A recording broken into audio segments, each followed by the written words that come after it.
Yay Remix នឹកអ្នកធ្លាប់ខលធ្លាប់តែសួរសុខទុក្ខពេលនេះខ្ញុំលែងឃើញមុខ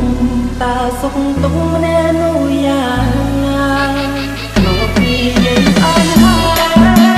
ខ្ញុំថាសុខស្នេហាខ្ញុំញ៉ាំប្រអស់ហើយណាមានអារម្មណ៍ថាឈឺចង់តែនេះខ្ញុំចូលទៅបានក៏មានណា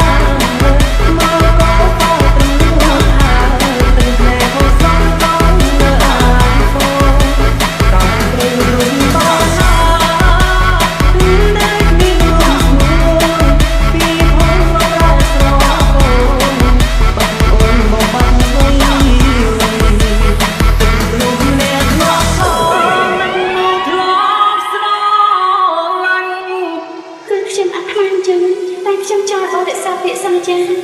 តាមមានអ្វីខុសតាមសេចក្ដី